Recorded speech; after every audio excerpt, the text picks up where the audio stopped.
Swear.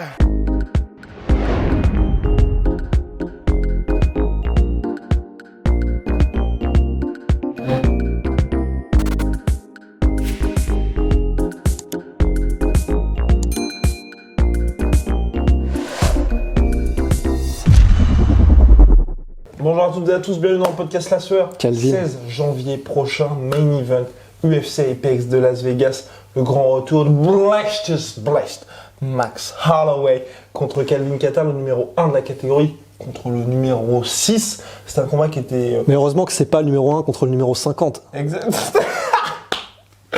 50 pourquoi? Parce que FIFTG, nous visons les 50 000 abonnés d'ici le 31 décembre et nous comptons sur vous. Donc n'hésitez pas à vous abonner, balancer un petit pouce bleu, ça fait toujours plaisir. Bien, donc mon cher Rust, Kattar contre Max Holloway, combat de retour pour Max Holloway. Kattar qui est lui sur 2 défaites consécutives, victoires consécutives contre Jeremy Stephens puis Dan Ige de son côté. Max Holloway il est sur 2 défaites consécutives contre son côté aussi parce qu'il a perdu le premier combat mais a gagné. Clair, nettement, le second combat, voilà. Et donc là, il a préféré... Il l'a perdu, théoriquement, aux yeux des juges. Mais il a préféré rendre sa ceinture et donc là, continuer de nettoyer la catégorie. Alors, ce combat-là, personnellement, moi, je suis très content. Je suis très content parce que ça va être Fight of the Night, là, c'est assuré, ça va être monstrueux. Après, par contre, je pense que ça va être, je vais pas dire assez simple, mais je pense que Max Holloway va... Petite masterclass, à mon avis, Max Holloway. Mais, et c'est pas un petit mais, ce qui est... J'apprécie beaucoup les armes qu'a Calvin Kattar, notamment, même physiquement, le fait qu'il ait un reach énorme par rapport à tous les adversaires de Max Holloway et qui pourra, je pense, le gêner au niveau des low kicks. Mais Kattar pourra gêner Holloway au niveau des low kicks? Je pense, mais c'est un peu le truc. Il met pas... moi, des combats que j'ai vus, il en met pas beaucoup, Kattar. Il a un peu progressé ces derniers temps. Et je pense qu'il s'est servi aussi du... Comment? Parce que combat de Max Holloway... Enfin, de Holloway.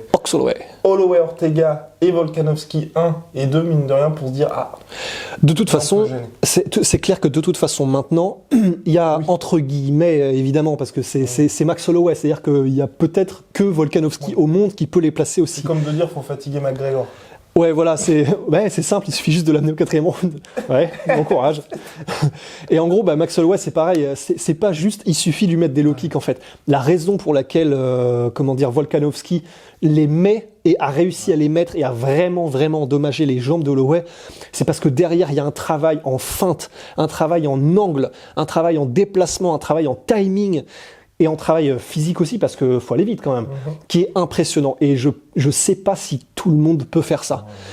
Et surtout qu'on a vu la différence entre le premier et le deuxième combat. En plus de ça. Donc oui, théoriquement, il y aurait un blueprint pour Calvin Kattar. Personnellement, alors moi du coup, j'ai rematé, c'est celui que j'ai le plus en mémoire, son combat contre Dan Ige de tout à l'heure. J'ai même pas souvenir de l'avoir vu en mettre un seul contre Dan Ige de low kick. Il en a plutôt pris. Et donc en fait, c'est ça. Alors, je suis assez d'accord qu'il y a quand même des chances que ce soit une masterclass de Holloway. Et en fait, c'est pour moi, pour une raison simple, c'est qu'ils ont... Alors, ils ont leur différence, mais ils ont quand même un style qui est assez similaire. Ils se rejoignent. Ils se rejoignent énormément parce que c'est 2 gars qui se reposent énormément sur leur anglaise. C'est là qu'ils font le plus de dommages, le plus de travail. Ils ont un style qui est assez proche dans le sens... ils vont chercher à mettre la pression, à te toucher, à revenir avec des retraits de buste qui sont au millimètre et à revenir ensuite. Ils ont un super timing. Alors, Holloway, on va pas revenir, c'est une de ses plus grandes forces. C'est le fait qu'il est capable, alors Luke Thomas, un des analystes anglais que tu adores, qui montre dans toutes les vidéos qu'il fait, et vraiment je vous encourage à aller les voir, parce qu'elles sont super d'analyse de Holloway, qu'en fait, là où il est très bon, Max Holloway, c'est qu'il arrive à toucher ses adversaires quand ils sont ce qu'il appelle on a half beat.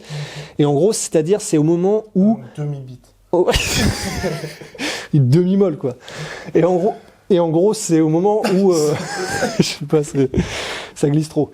Et en gros, c'est au moment où t'es entre deux phases de mouvement. C'est-à-dire que soit t'es posé sur une jambe et tu t'es en retrait et t'analyses le truc, soit du coup tu te lances et tu mets ton coup, mais entre les deux, il y a ce mouvement-là, entre le moment où tu y es et le moment où tu touches, c'est vraiment, c'est un peu la demi, il bat tu peux battre la mesure, lui il est entre les deux mesures en fait. Il a un timing et il est capable de te choper à des moments. Max Holloway, c'est du délire au niveau du timing, de la compréhension de ses adversaires, c'est du délire.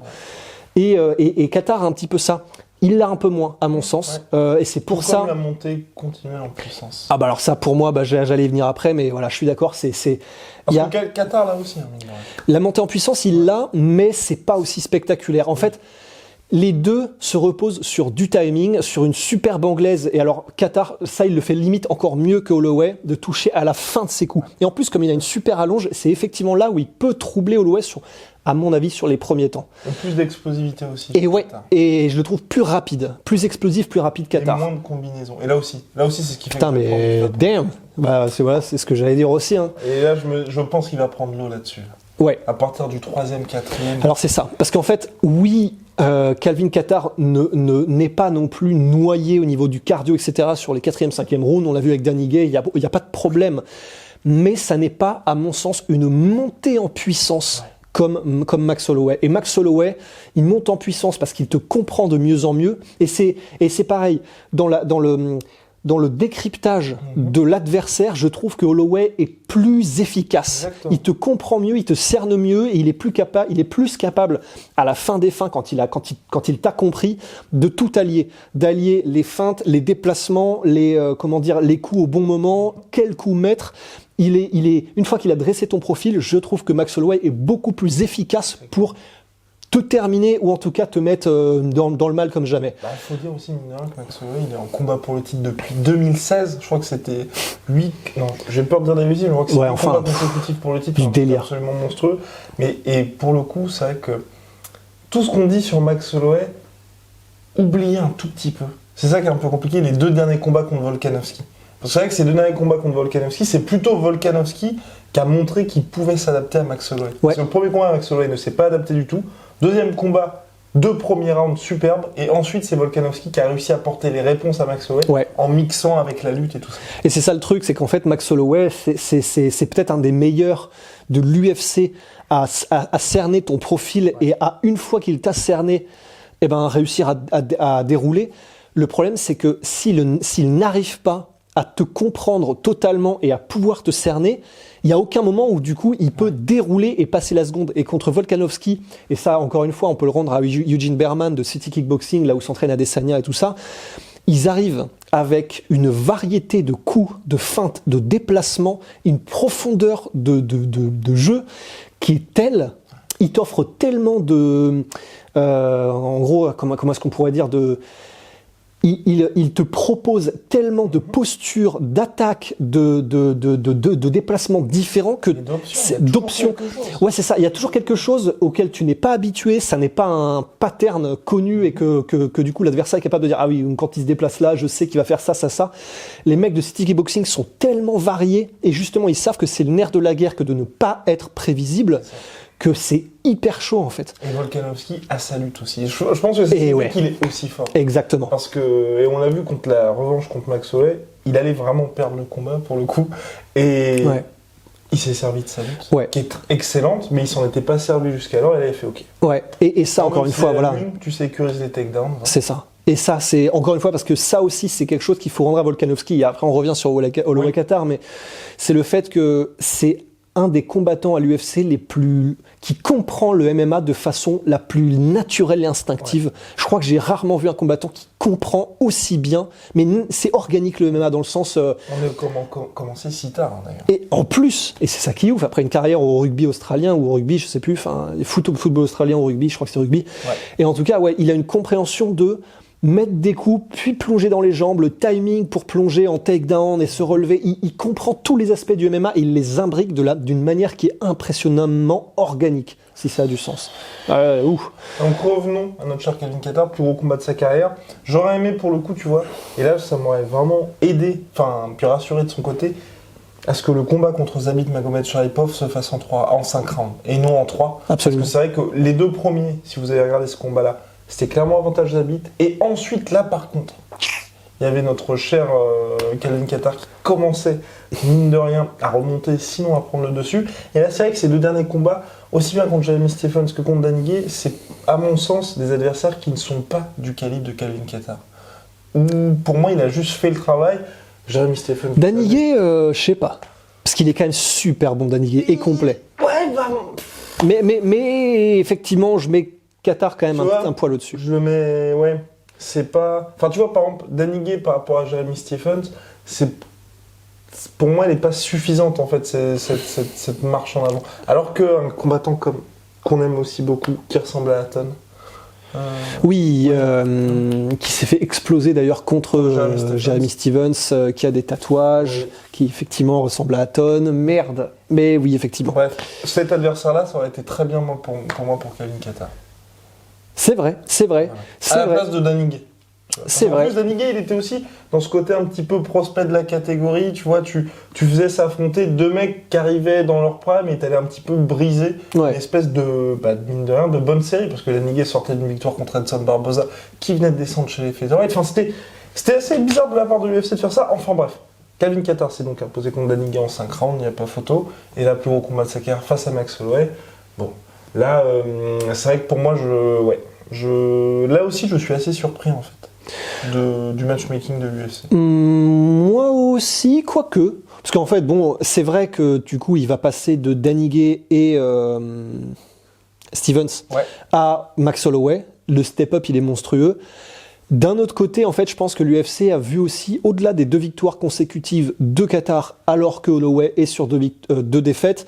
Donc théoriquement, c'est vrai que ça se rejoint un peu. C'est le truc qui est normalement assez courant, de mettre un champion qui est sur 2 défaites, ou en tout cas quelqu'un qui est de très haut profil sur 2 défaites, face à un mec qui monte, qui est sur des victoires. Donc ça me choque pas. Effectivement, il y a un énorme différentiel de profil. Mais je pense que l'UFC a aussi vu le fait que justement, comme stylistiquement, ça va être un truc qui est très intéressant parce que ça va être, comme les deux sont assez similaires, même si effectivement, comme on vient de le dire, pour nous, Max Holloway est un cran au-dessus sur à peu près tout, à part l'explosivité et la vitesse. Ça va faire un combat intéressant qui donc, ça m'étonnerait que ça se termine en un round. Donc ça fera 3, 4, 5 si ça va à décision round qui seront assez spectaculaires. Probablement très très lourd en anglaise, ça va être un combat qui, il y a des chances, soit assez lourdement porté sur l'anglaise, même si je pense que Max Holloway va, parce qu'il le fait très bien, c'est-à-dire que Max Holloway, oui, on pense à son anglaise parce que c'est ce qu'il fait entre guillemets presque de mieux, mais il met des kicks, même s'il a pris des low kicks contre Volkanovski lui-même, il met des front kicks.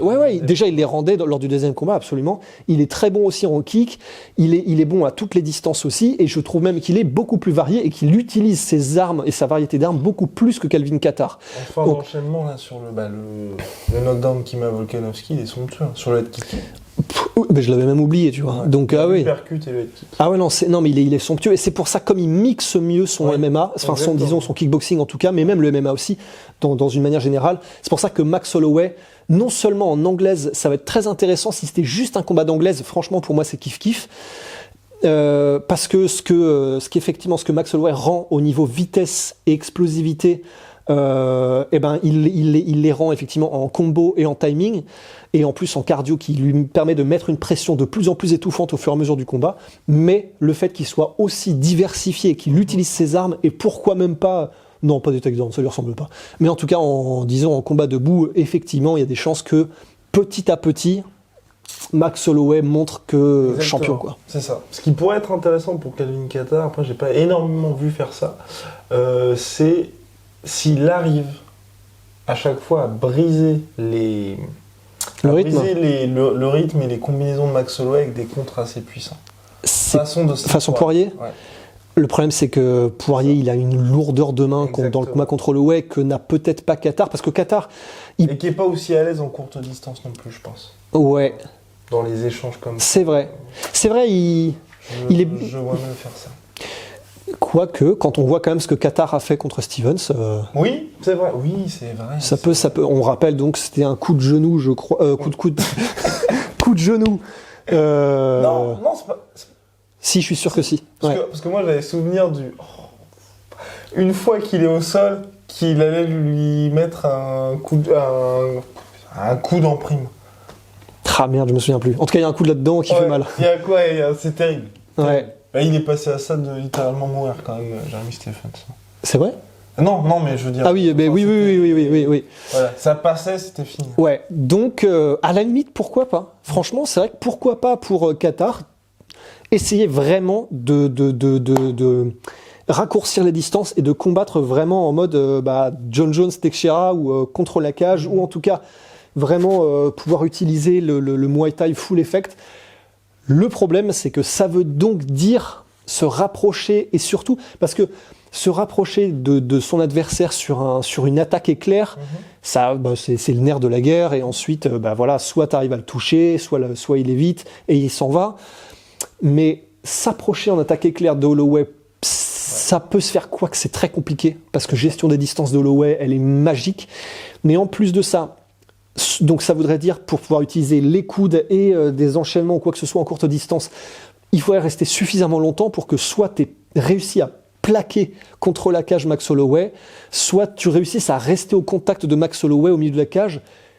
Les deux me paraissent très compliqués. Très compliqués.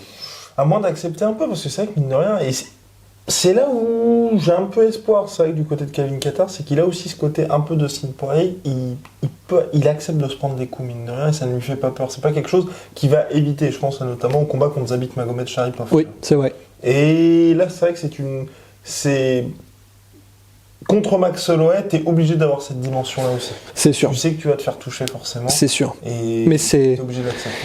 Mais c'est vrai que c'est là où ça va être intéressant, c'est dans les échanges en anglaise, sachant qu'effectivement, je crois, tu as raison, Calvin Kattar a une plus grande allonge. Ouais. Ça va être très intéressant. Première fois de la carrière de Max Holloway.